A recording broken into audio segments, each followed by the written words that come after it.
Assalamualaikum warahmatullahi wabarakatuh. Perkenalkan, nama saya Tiara Suci Agustri, NIM 2041901171 dari kelas PGMI 5F. Baik, di sini saya akan menjelaskan model pembelajaran RME atau Realistic Mathematics Education adalah suatu model pembelajaran matematika yang menempatkan permasalahan matematika dalam kehidupan sehari-hari sehingga mempermudah siswa menerima materi yang memberikan pengalaman langsung kepada mereka. Adapun langkah-langkah model pembelajaran RME menurut Horbing 2019, yang pertama menjelaskan masalah, yang kedua memahami masalah, yang ketiga menyelesaikan masalah, yang keempat membandingkan dan mendiskusikan jawaban, dan yang kelima menyimpulkan masalah. Assalamualaikum warahmatullahi wabarakatuh anak-anak semua. Sebelum memulai pembelajaran, ada baiknya kita membaca doa terlebih dahulu. Kepada ketua kelas, Ibu persilakan untuk memimpin membacakan doa.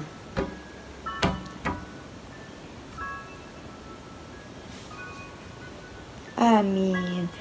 Baik, sebelum itu kita absen dulu ya. Ada yang tidak hadir hari ini? Hadir semua.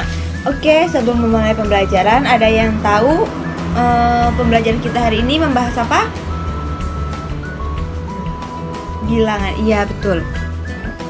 Baik anak-anak semua, jadi bilangan adalah suatu konsep merupakan angka yang digunakan untuk membantu kehidupan sehari-hari manusia. Dalam matematika, khususnya sering dijumpai soal untuk menentukan angka yang merupakan bilangan asli dan mana angka yang merupakan bilangan caca. Terkait dengan perbedaan bilangan asli dan bilangan caca, maka dari itu Ibu akan menjelaskan apa saja jenis-jenis bilangan. Yang pertama, bilangan nol. Bilangan nol yaitu bilangan kosong atau tidak ada objek. Bilangan nol ini dilambangkan dengan angka nol. Bilangan nol adalah angka istimewa karena semua bilangan yang dikaitkan dengan nol akan menghasilkan nilai nol. Melansir dari laman Wolfram Mathworld, pembagi dan fungsi pembagi nol dianggap tidak terdefinisi, sehingga semua bilangan yang dibagi dengan bilangan nol nilainya tidak akan terdefinisi. Yang kedua, bilangan bulat, yaitu bilangan yang terdiri dari bilangan positif, bilangan negatif, dan juga bilangan nol. Operasi matematika yang sering digunakan merupakan variasi dari bilangan bulat ini. Setiap bilangan bulat memiliki lawannya sendiri. Misalnya, bilangan 10 memiliki lawan min 10, dan sebagainya. Bilangan bulat ini dibagi menjadi dua, yaitu bilangan bulat genap dan bilangan bulat ganjil.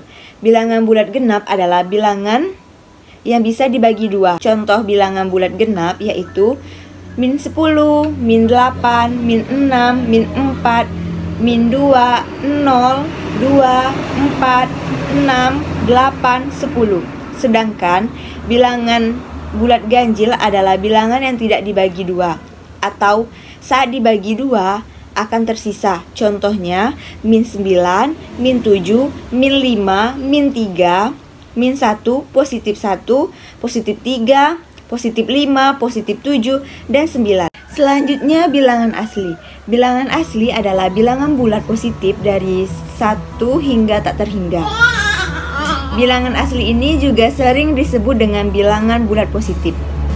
Angka yang termasuk dalam bilangan asli adalah 1, 2, 3, 4, 5, 6, 7, 8, 9, 10, 11, 12, 13, 14, 15, 16, 17, 18, 19, 20, dan seterusnya hingga tak terhingga. Yang keempat, bilangan caca. Bilangan caca adalah bilangan gabungan bilangan nol dan bilangan asli. Sehingga bilangan caca adalah bilangan bulat dari 0 ke bilangan bulat positif dari 1 hingga tak terhingga. Dengan kata lain, bilangan asli termasuk dalam bilangan caca. Tapi bilangan caca belum tentu bilangan asli, sebab ada bilangan 0.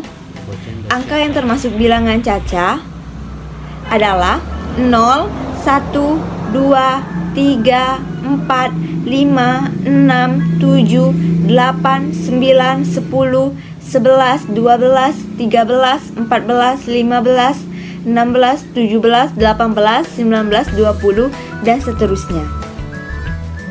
Selanjutnya bilangan prima.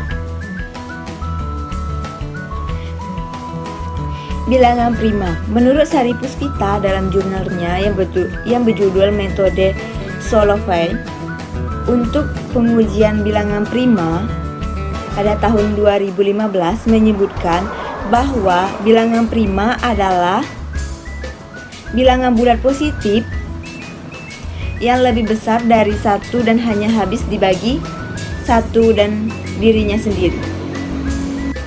Misalnya angka 3, faktor pembaginya adalah 1 dan 3. Atau bilangan 5, faktor pembaginya adalah 1 dan 5. Sedangkan bilangan 4 bukan bilangan prima, karena pembaginya adalah 1, 2, dan 4. Contoh bilangan prima: 2, 3, 5, 7, 11, 13, 17, 19, 23, 29, 31, dan 37. Selanjutnya bilangan pecahan. Bilangan pecahan digambarkan oleh dua bilangan bulat yang dipisahkan oleh garis pecahan. Angka di atas garis disebut dengan pembilang, sedangkan angka di bawah garis disebut dengan penyebut. Langsung saja masuk ke soal. Contoh soal bilangan bulat. Di sini diketahui Bu Teti membeli 3 dus wafer. Setiap dus berisikan 22 wafer. 22 wafer ya anak-anak. Jadi banyak wafer seluruhnya adalah. Nah, untuk pengerjaannya anak-anak, dari soal cerita tersebut diketahui satu dus berisi 22 wafer dan 3 dus. Jadi berapa? Bagaimana cara pengerjaannya?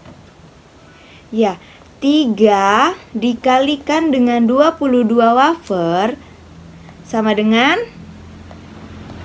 66 wafer. Ya, betul. Selanjutnya contoh soal bilangan asli. Di sini Ibu ambil contoh 3 ditambah 4. Nah, cara mencari jawabannya yaitu dengan mengurutkan dari bilangan 3 hingga 4 kali pengurutan. Maka 4, 5, 6, 7, 4 bilangan.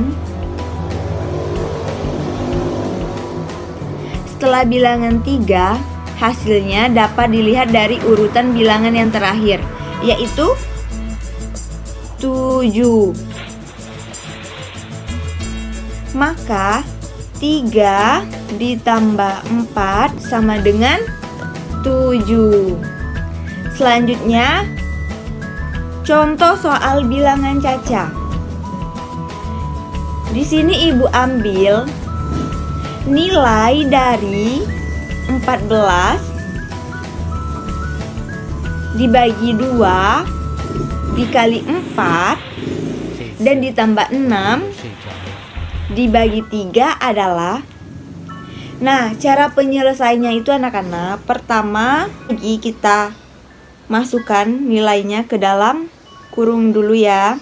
14 dibagi 2 tutup kurung dikali 4 ditambah buka kurung 6 dibagi 3 sama dengan.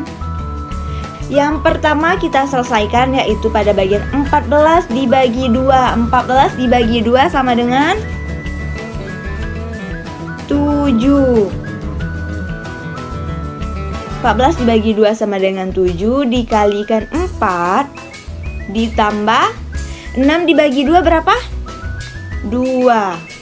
Sekarang kita kerjakan lagi ya. 7 dikali 4 berapa anak-anak? 28.